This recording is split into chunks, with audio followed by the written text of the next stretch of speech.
माले गनीमत की चादरें बांट रही हैं, सबको एक एक मिली है। फारूक आजम जुमा पढ़ाने आए तो उसी चादर का कुर्ता, उसी की तामत। लोग खड़े हो गए, उमर बता तूने दो क्यों ली? ये इंसाफ है? ये अदल है? क्यों ली दो? हजरत उमर कहने लगे मेरा बेटा जवाब देगा। अब्दुल्ला बिन उमर बोले, कहने लगे अब्बा जी के कपड़े बड़े पुराने हो गए थे, मैंने अपने हिस्से की भी अपने अब्बा जी को दे दी है। देखे ना, ये इंसाफ मेरे नबी पाक ने किया है, सहाबा ने सीखा है। मैं और आप तैयार नहीं, हम तैयार नहीं इंसाफ के, हमारा मिजाज नहीं इंसाफ का। हमें खुद बहुत सारा आगे पेश होकर रंग दिखाना पड़ेगा, उसके लिए हमारी तैयारी नहीं। इसलिए हम हुक्मरानों को गाली देके चुप कर जाते हैं, इसलिए हम वकीलों के कहते हैं बिकते बड़ा है, जज बिकते, ये बातें करके हम खामोश हैं। हम पेश नहीं कर पा रहे, अभी तक हम अपने आप को खड़ा नहीं कर पा रहे कि हमसे मुतालबा करो इंसाफ का, खड़ा नहीं।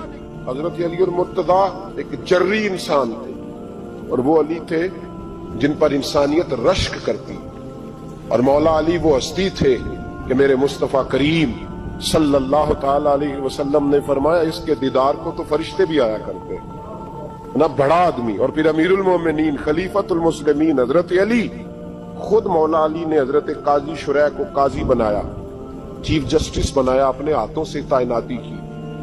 हजरत मौला अली रदी अल्लाह तआला अन्हु की जिरा गुम हो गई, काफी देर गुजर गई तो एक यहूदी के पास वो जिरा आपको नजर आई। हजरत अली ने डायरेक्ट उससे छीन नहीं लिया, हालांकि अमीरुल मोमिनीन थे।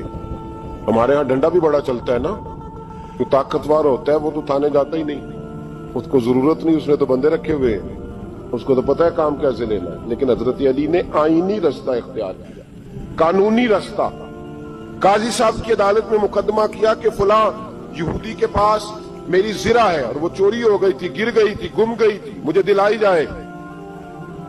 काजी साहब ने बुला लिया यहूदी को, अमीरुल मोमिनीन भी कटहरे में। काजी साहब कहने लगे उससे कि जिरा तेरी है? उसने कहा जी मेरे पास है तो मेरी है। काजी साहब कहने लगे हजरत अली से गवाह आपको देने पड़ेंगे, क्योंकि मुकदमा आपने किया है, अगरचे वो अमीरुल मोमिनीन है। समझ जो है भाइयों की, समझ आ रही है बातों की? गवाह अमीरुल मोमिनीन आपने देने हैं, क्योंकि मुकदमा आपने दायर किया। तो हजरत अली कहने लगे मेरा बेटा हसन गवाही देगा कि मेरी है, और मेरा गुलाम कंबर गवाही देगा।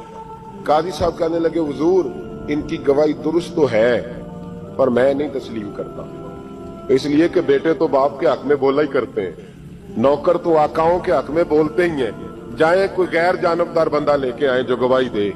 तो हजरत अली खामोश हो गए, कहने लगे अभी मेरे पास ऐसा कोई गवाह नहीं। काजी साहब कहने लगे चलें फिर आप यहूदी को राजी करें, आपने क्यों बिला वजह घसीटा अदालत, राजी करें, इंसाफ का तकाजा है। तो हजरत अली करीब गए, कहने लगे भैया नाराज ना होना, जिरा तो मेरी है, नाराज ना होना, मैंने गलत मुकदमा नहीं किया। वो लहदा बात है कि मेरे पास गवाह नहीं तो मैं कोई बेइंसाफी नहीं कर सकता, तो मेरे साथ चल, तुझे खजूरों का हलवा खिलाता हूं ताकि तू राजी हो जाए।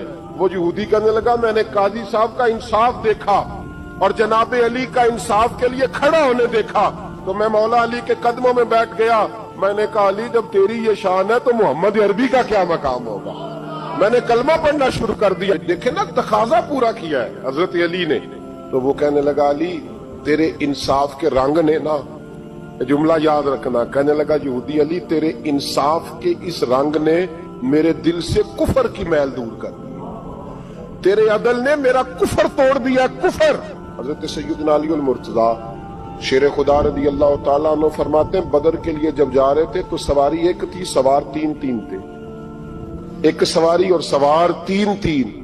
फरमाते हैं नबी पाक सल्लल्लाहु अलैहि वसल्लम ने फरमाया तीन इकट्ठे ना बैठना, दो बैठे, सवारियों को तकलीफ होती है। कुर्बान जाऊं, कैसा रसूल दिया है जो जानवरों के हकूक का भी ख्याल फरमाते हैं सल्लल्लाहु अलैहि वसल्लम। फरमाया दो बैठे। हजरत अली कहते हैं पहले मैं और नबी पाक सल्लल्लाहु अलैहि वसल्लम बैठे, और तीसरे हमारे साथ अबू दरदा रज़ी अल्लाह तआला अन्हु। फरमाते हैं जा रहे थे बदर के लिए, पहले मैं और हुजूर बैठे, फिर नबी पाक और अबू दरदा बैठे। फरमाते हैं फिर नंबर लग गया मेरा और अबू दरदा का, और मुस्तफा ने घोड़े की लगाम थामी तो हजरत अबू दरदा तड़प उठे, कहने लगे अली न तबीयत मानती है, ना अदब मानता है, ना इश्क मानता है, तो इस तरह कर, मैं तो छोटा हूं, आप कहिए रसूल पाक से آپ ہر لحاظ سے بڑھیں. آپ عرض کیجئے کہ حضور نہ ادب مانتا ہے، نہ عشق مانتا ہے، نہ پیار مانتا ہے، نہ تقاضا ہے. مہربانی کرے آ جائیں. حضرت علی ہاتھ باندھ کے عرض کرنے لگے محبوبہ ٹھیک ہے باری آپ کی پیدل چلنے کی ہے، پر مہربانی کریں، ادب پیار اور محبت مجبور کر رہی ہے. تو حضور نے فرمایا علی چپ کر، میں عدل نہیں کروں گا تو لوگ عدل سیکھیں گے کیسے؟ اگر میں عدل نہیں کروں گا تو قوم سیکھے گی کیسے؟ مجھے عدل کرنے دے، انصاف کرنے دے. فرمایا چلنے دے مجھے پیدل، کچھ نہیں ہوتا. تقاضا عدل جب تک پورا نہیں ہوتا. آپ یقین کریں میرے صاحب کہا کرتے تھے میں عدالت کو عدالت نہیں کہتا، کچہری کہتا ہوں، اس لیے کہ عدالت وہ ہوتی ہے جہاں عدل ہوتا ہے. یہاں تو حال یہ ہے، بتائیے وکیل کو نہیں پتا ہوتا کہ جو میرے پاس آیا یہ غلط آدمی ہے، وہ اس کی حمایت کرتا ہے کہ نہیں، اس کے ساتھ چلتا ہے کہ نہیں، جھوٹ کے ساتھ آخر تک لڑتا ہے کہ نہیں لڑتا.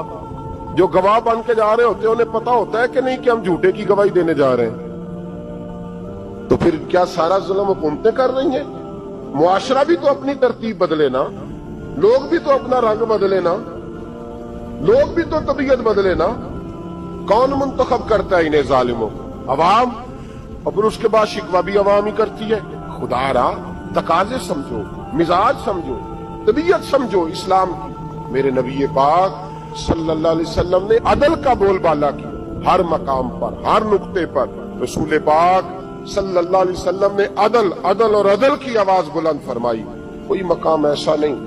آپ پڑھیے کتابیں، اگر ایک کلمہ پڑھنے والے اور یہودی کا فیصلہ آیا ہے اور نبی پاک صلی اللہ علیہ وسلم نے یہودی کو حق پہ سمجھا ہے تو نبی پاک نے یہودی کے حق میں فیصلہ کیا.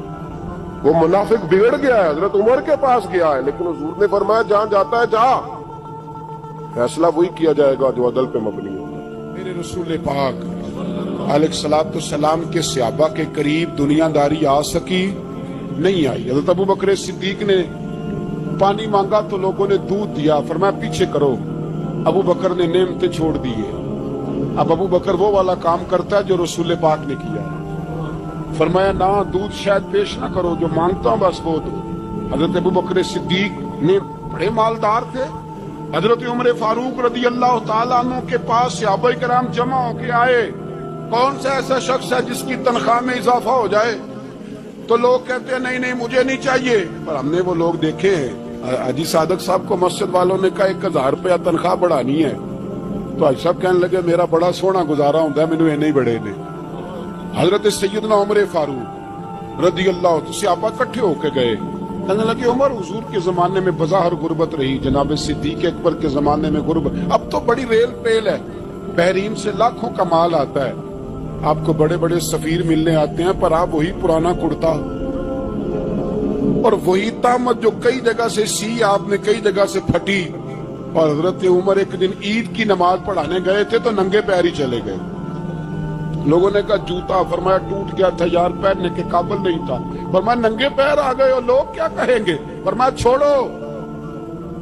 عمر کے پاؤں ننگے ہیں لیکن عمر کے کردار میں تو کوئی شک نہیں نا، پیر ہی ننگے ہیں نا، کیا ہوا؟ چھوڑو اس بات کو. کوئی پیار نہیں دنیا داری سے، دولت سے کوئی چکر ہی نہیں. حضرت سیدنا عمر فاروق رضی اللہ تعالیٰ عنہ کو صحابہ نے اکٹھے ہو کے کہا یہ ہے امت کے بیدار ہونے کے طریقے جو عرض کر رہا ہوں. کہا جناب آپ اب بڑا مال غنیمت ہے اور جس طرح ہر صحابی کا حصہ ہے آپ کا بھی حصہ ہے، تو ایک نیا کرتا ہی ڈال لیں آپ خرید کے. اب جب مشورہ ہو گیا صحابہ میں تو کہنے لگے عمر سے بات کون کرے گا؟ نیا کرتا پہننے کی عمر سے بات کس کو برا لگتا ہے جی؟ نیا کرتا کون بات کرے گا؟ حضرت سیدنا علی المرتضیٰ کا انتخاب ہوا. کہنے لگے مولا علی کی بڑی عزت کرتے ہیں، ان سے بڑا پیار کرتے ہیں، ان سے بات کرتے. تو حضرت علی کو بلایا گیا، عرض کی حضور مہربانی فرمائیں. حضرت عمر سے کہے نئے کرتے کے لیے. آپ فرمانے لگے عمر میری بڑی قدر کرتا ہے، بڑی بات سنتا ہے، پر یہ والا کام نہیں میں عمر سے کہہ سکتا، یہ کسی اور سے کہو. تو کہنے لگے آپ رہنمائی کر دیں کس کو کہیں. تو جناب علی المرتضیٰ فرمانے لگے اگر حضرت عائشہ صدیقہ سے کہو گے تو عمر فوراً مان جائے گا، وہ مومنوں کی ماں ہیں. صحابہ حضرت عائشہ کے پاس اماں جی عمر کو بلائیں، ان کو کہیں بڑے بڑے سفیر آئے ہوتے ہیں وہی پرانے کپڑے پہن کے بیٹھ جاتے ہیں. اللہ اکبر. हजरत आयशा ने पैगाम भेजा, फरमाया उमर को बुलाओ। उमर फारूक दौड़े हुए आए, पर्दे के पीछे हजरत आयशा के पास घुटनों के बल, अम्मा जी देर तो नहीं कर आया मैं आने में, हुक्म हो, हुजूर के घर से पैगाम आया, बड़े बड़े सफीरों को छोड़ के भागे। हजरत आयशा सिद्दीका कहने लगी, उमर देखो जायज पैसे हो तो इस्लाम अच्छे लिबास से मना नहीं करता, अब बड़ा बड़ा माल आया है, अब तेरा भी हिस्सा है, तो सहाबा किराम की ख्वाहिश है कि नया कुर्ता पहन लो, बड़े बड़े सफीर आते हैं, हर्ज भी कोई नहीं, जायज भी है, तो मना नहीं। हजरत उमर ने गर्दन झुका, जी अम्मा जी, जी अम्मा जी, जी अम्मा जी। हजरत आयशा कहती है बात खत्म हुई, उमर ने गर्दन उठाई तो उमर की दाढ़ी आंसुओं से भरी हुई। कहती है मुझे कहने लगे, अम्मा जी मैं तो सिर्फ मस्जिद में देखा करता था, आप तो मुस्तफा को दिन रात देखती थी, जिस तरह के कुर्ते आमना के लाल ने पहने या मुझे भी पहना दो, मैं तैयार हूँ, मैं पहन लूंगा, मैं तैयार हूँ, पर जिस तरह के मेरे नबी ने पहने। हजरत आयशा कहती है मैं फूट के रोई, मेरा पल्लू आंसुओं से भर गया। फरमाती है मैं उमर की बात सुनती गई तो मेरा पल्लू आंसुओं से, मैंने कहा उमर तू जा, तू ठीक है। फरमाती है उमर फारूक सलाम करके उठे, अमीरुल मोमिनीन चले गए, इस कोने में सहाबा छुपे हुए थे, वो आए, कहा अम्मा जी क्या बात हुई, तो मैं फिर रो पड़ी। मैंने कहा क्या बताऊं, तुम्हें पुराने कुर्ते नजर आते हैं, उसे मोहम्मद अरबी के जलवे नजर आते हैं, उससे रसूलुल्लाह का रंग नजर आता है, उससे वो गुलामी नजर आती है। उमर को दुनिया, हजरत उमर का जमाना था, तो गस्सान के बादशाह ने कलमा पढ़ लिया। जो लोग गरीब कहलाते हैं ना, वो जरा मेरी बात पे ज्यादा तवज्जो करें, गरीबों को सुनाने लगाओ, गरीब जरा तवज्जो करें। गस्सान के बादशाह ने इस्लाम कबूल कर लिया, और इस्लाम कबूल करते ही वो आए हज करने। हज के बाद फारिग हुए तो एक नफली तवाफ कर रहा था गुस्सान का बादशाह, शाह गुस्सान। आज तो खाना काबा में भी वीआईपी प्रोटोकॉल मिलता है, आज तो मस्जिद नबी में भी वीआईपी प्रोटोकॉल होता है, यहां आके भी, यहां भी, और देखते सही तू खड़ा कहां है, यहां भी पुलिस वालों ने बाजू पकड़े, सोचो तो सही, ये हाल कर दिया तुमने मजहब का। तवाफे काबा हो रहा है, और गुस्सान के बादशाह ने जुब्बा पहना हुआ है बारीक और लंबा, वो तवाफे काबा कर रहा था तो एक गरीब आदमी का पैर उसके जुब्बे पे आ गया। जब पैर आया तो उसने पलट के गरीब के मुंह पे थप्पड़ मारा। जब थप्पड़ मारा तो उस गरीब ने सैयदना फारूक आजम की अदालत में मुकदमा कर दिया, कहा बादशाह ने थप्पड़ मारा है। हजरत उमर फारूक रदी अल्लाह ताला उन्होंने बादशाह को बुलाया, फरमाया तूने उस गरीब को मारा है? कहा जनाब उसने पैर रखा था। तो फरमाया पैर रखा था तो क्या हो गया, तूने क्यों लंबा जुब्बा पहना था, तुझे सिमट के चलना चाहिए था। कहा मेरे लिए हुक्म क्या है? हजरत उमर कहने लगे या उसे रात में राजी कर ले, वरना सुबह उसी जगह उसी कोने में खाना काबा के साए में वो गरीब तेरे मुंह पे थप्पड़ मारेगा और तुझे थप्पड़ खाना पड़ेगा। गरीबों सुनो सुनो, सारी रात वो गुस्सान का बादशाह गरीब की मिन्नत करता रहा, तू राजी हो जा। गरीबों तुमसे शिकवा है, तुम 2-4 लाख पे राजी हो जाते हो। गरीबों तुमसे शिकवा है, तुम इंसाफ होने नहीं देते। गरीबों तुम थोड़ी थोड़ी बात पे मुतमइन हो जाते हो, तुम्हारी ज्यादती है, तुमने जुल्म परवान चढ़ाया है। जब तुम चौधरी के कहने पर, एमएनए के कहने पे राजी हो जाते हो, तुम इंसाफ होने नहीं देते। डटना सीखो, खड़े होना सीखो।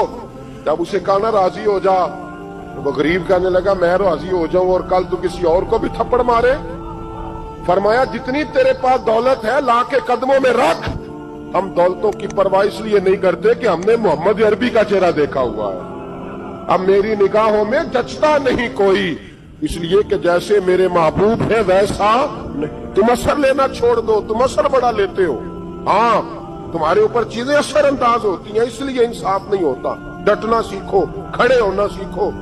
जो भाई डट जाता है ना, वो बड़े कमाल कर जाया करता है। सारी रात मनाता रहा। हजरत उमर से कहने लगा वो नहीं मानता, तो जनाब उमर कहने लगे फिर तैयारी कर ले, ہم بادشاہ نہیں دیکھیں گے, دولت نہیں دیکھیں گے, ہم رسول اللہ کا دین دیکھیں گے, ہم نبی پاک کا نظام دیکھیں گے. وہ بادشاہ رات کو دوڑ گیا, بھاگ گیا, جا کے عیسائی ہو گیا. لوگوں نے کہا اتنا قیمتی آدمی عمر نے ضائع کر دیا. فرمایا چپ کرو, میں نے کوئی چیز ضائع نہیں کی, میں نے تو اپنے رسول کا دین بچا لیا ہے, کوئی شے ضائع نہیں ہوئی. عدل جب تک, میں پھر کہوں گا, اس عدل کے نقصان میں ہر آدمی برابر کا شریک ہے. ہم عدل ہونے نہیں دیتے, ہم عدل قائم نہیں کرتے. ہمارا تقاضا ہی نہیں کہ عدل ہو, ہم اپنے آپ کو عدل کے لیے پیش ہی نہیں کرتے, مزاج ہی نہیں. لیکن شرط لیکن نا, غریب آدمی ابو ایوب انصاری, ماڑے بندے, اب تو پیر اور مولوی بھی گنجائش نہیں نہ دیتا کسی کو بولنے کی. تو سیاست دان تو اللہ ہی کی پناہ, وہ تو پتہ نہیں کس طرح سوتے ہیں رات کو, اللہ ہی جانتا ہے. پتہ نہیں کس طرح اپنے آپ کو مطمئن کر کے وہ زندگیاں گزار رہے ہیں, خدا ہی بہتر جانتا ہے. حضرت عمر فاروق جیسا دلیر اور جرری آدمی جمعہ پڑھانے مسجد میں داخل ہوئے تو جناب ابو ایوب انصاری دروازے پہ کھڑے ہو گئے, کہنے لگے عمر تیرے نوکر نہیں, ٹائم پہ آیا کر, بڑی دیر سے کھڑے ہیں. کیوں دیر سے آیا؟ بڑے جلالی تھے نا حضرت عمر, لیکن وہ جلالی اس وقت تھے جب کوئی ظلم کرتا تھا, اور ذات کے لیے جلالی نہیں تھے. کب وقت پہ آیا کر, کو ملازم نہیں تیرے. تو سیدنا فاروق اعظم منبر پہ چڑھے